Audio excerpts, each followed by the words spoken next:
এই বাংলায় হবে না। পঞ্চগড়ে 4 বিচারকের অপসারণের দাবিতে বিক্ষোভ মিছিল ও সমাবেশ। 24 ঘন্টার আলটিমেটাম বৈষম্য বিরোধী ছাত্র আন্দোলনের।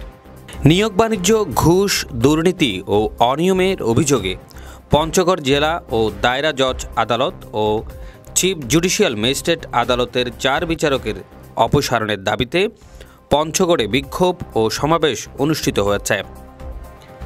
বুধবার বিকেলে বৈষম্য বিরোধী ছাত্র আন্দোলনের পঞ্চগড় জেলা শাখার আয়োজনে পঞ্চগড় আদালত চত্বর থেকে একটি বিক্ষোভ মিছিল বের করা হয়।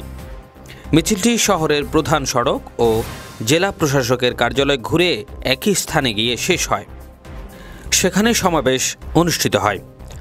সমাবেশে বৈষম্য বিরোধী ছাত্র আন্দোলনের পঞ্চগড়ের সমন্বয়ক ফজলে রাব্বি, সহ সমন্বয়ক মাহবুজুর রহমান, মনিরুজ্জামান ফয়সাল প্রধান ও মোজাহার ইসলাম সেলিম প্রমুখ বক্তব্য রাখেন।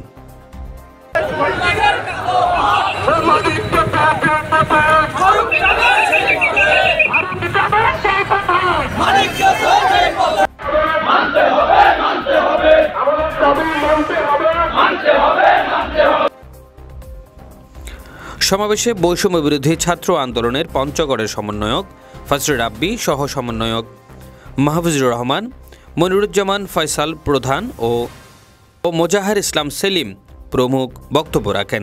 এই সময় বক্তারা জানান, পঞ্চগড় আদালতের জেলা ও দায়রা জজ Golam Faruk, chief judicial magistrate Mehedi Hasan মণ্ডল ও বিচারক আশরাফুজ্জামান ও আবু হেনা এখনও আওয়ামী লীগ সরকারের দোসরের ভূমিকা পালন করছেন।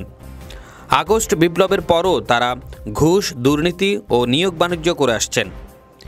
এই বিষয়ে প্রতিবাদ করায় সমন্বয়কদের দেখে নেয়ার হুমকি দিয়েছেন জেলা ও দায়রা জজ গোলাম ফারুক। আগস্ট বিপ্লবের পরও যারা দুর্নীতির সাথে জড়িত তারা আওয়ামী লীগ সরকারের দোসর। তাদের 24 ঘন্টার মধ্যে অপসারণ করা না হলে আদালত ঘেরাও কর্মসূচি দেয়া হবে বলে হুঁশিয়ারি দেন তারা। পঞ্চগড় জেলা প্রতিনিধি মোহাম্মদ আরিফুল ইসলাম ইরানের রিপোর্ট।